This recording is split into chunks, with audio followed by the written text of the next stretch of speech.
Hi, this is Sarah from the Keepers at Home podcast.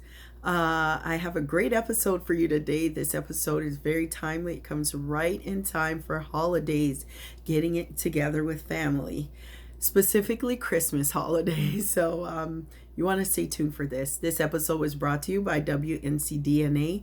We are a DNA paternity relationship testing service. Please visit us today at wncdna.com. Okay, I got a great one for you today. Sometimes we get together with family and it stirs up a feeling of us, whether we're harboring hurt or uh, feelings of betrayal or even lack of forgiveness for a family member. And sometimes you're thinking in your mind, maybe I'm here because this is an opportunity to forgive this family member. This is a biblical model of forgiveness. So around the holidays, when you're getting back together with people, maybe you're estranged from, could be brother against brother, father against father, a family member, mother against mother-in-law with daughter-in-law, mother and daughter. We go through situations in life that could put us where we are estranged from a family member. So the story I'm going to talk to you today is about Joseph. And so Joseph, for those of you who are not familiar, maybe you don't know about the Bible. So I'm going to go through this story very quickly and make a long story short. Joseph was loved by his father more than his other brothers. He was a favorite. He got a coat of many colors from his father. And so this made his brothers very jealous and angry. They ended up selling him into slavery, which is like the worst thing that we could fathom. Okay. He was estranged from his family in a different country. He ends up being sold into slavery, working for a master, then getting sent to jail. While he's in jail, he meets a man who works for two men who work for their leader there in Egypt, and he was able to interpret a dream for them. He ends up being summoned eventually to interpret a dream, and he was the only one to do it. So he won favor and he became a very high up official in Egypt, a governor, if I'm not mistaken. Okay, so the country ends up going through a famine, and lo and behold, who comes to him to ask for food but his family, requesting that they be sold food in this famine. Okay, so some people would say, you know what, they did me wrong, I'm not gonna send them any food, I'll just let them starve. But Joseph really was curious about his family. He had a heart after God, so his inclination was forgiveness. But before he forgave, he wanted to make sure their hearts had changed. Okay, so well, let me backtrack. He forgave them, but before he reconciled, he wanted to make sure that his heart has changed. So we're called to forgive those who do us wrong, and so forgiveness is that first step. Okay, reconciliation is a second step, which we may not actually come to realize, because maybe the person doesn't have good motives for you. So Joseph now had his own family, and so his job as a protector of his family, because before, I don't know if he would have taken these precautions, but now he had a family of his own. Okay, so I just reading through the text, it really struck me that he was really trying to protect himself and his family. If these brothers that had sold him into slavery had not changed, they would pose a serious danger to his household. So he went about vetting them to see if they had changed. And he put them through a series of tests. He planted something on them, and in his youngest brother's bag, when they came to get food, a silver cup, and to see if the brothers would have thrown him under the bus to try to save themselves. So selfishness is a sign that that person has not changed. If they were still selfish, they would have said, yes, if you're accusing us of something, we don't want to be sent to jail. It's in his bag. Go ahead and take him. But they were not thinking about themselves anymore. They thought if his youngest brother was put in jail, it would surely break their father's heart back home that permitted them to go with the youngest brother. And they didn't want that to happen. They were thinking of others at this point. So people say time heal all wounds.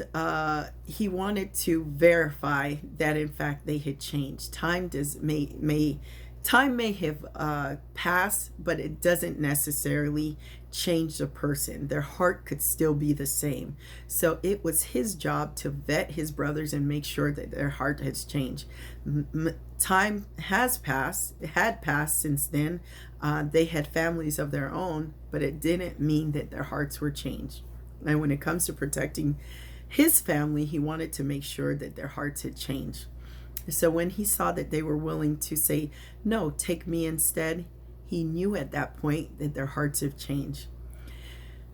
Maybe you were hurt by a family member, betrayed, had family members say things slanderous about you, trying to defame your reputation. I mean, that's par for the course as a Christian. But when you forgive that family, because we are called to forgive, once you forgive that family, now you have to really examine, is it time to reconcile? Do I want this person coming into my home or around my home and being an influence in my life?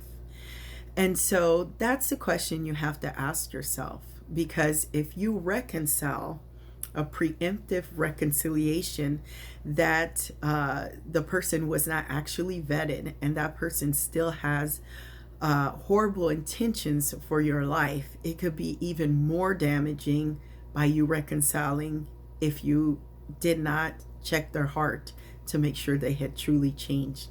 And some people know your nature and they will say, well, you're supposed to be a good person and you can't forgive me. And forgiveness is one step. And you could just convey to them that I have forgiven you, but we cannot reconcile until these measures come into play. And sometimes they will apologize. They will do the surface level things, but their heart has not changed. And they are still malicious and they will still try to destroy your family. If that is the case, then you have to protect your family. And in this culture, that's something a hard pill for people to swallow, that I have to protect my family against this person that seeks to do me harm and seeks to do my family harm. But we are called to protect our family and to be shepherds over our family. So that's the message I'm going to leave with you this week. Make sure as you're gathering with your family, it could be really enticing to take a leap of faith. And this is unique from forgiveness. They will tell you, oh, but the Bible says, forgive me 77 times 7. Forgiving somebody doesn't necessarily mean that the relationship is reconciled. If somebody owes you money, after borrowing the money, you may forgive the debt, but will you loan them money again? Okay? And our family is even more precious than money. Will you loan them? Will you be in their presence again? Will you be influenced by them again? These are the questions you really have to examine. So that's the biblical model for reconciliation. At the end of the story, his brothers had changed and he forgave them and they were allowed into his household. But he had to do that due diligence first to make sure their hearts have changed. The same brothers that sold him into slavery, would they do that again? Do they have good intentions for me again? If they sold if they sold me into slavery, what would they do to my family if they had not changed? So I really want you to pray before you gather together in family and seek to forgive and reconcile. That should be your goal, but at the same time, you want to exercise due diligence in the reconciliation process. Okay, well, that's our video for this week. That's my video for this week, and I hope you tune in. Trying to keep videos coming in on the regular. And that's the end. That's the podcast. And thank you for tuning in. If you like what you heard, please share, like, and subscribe to our channel, Keepers at Home. And please visit wncdna.com if you have any questions about relationships. And that's it. Have a great week.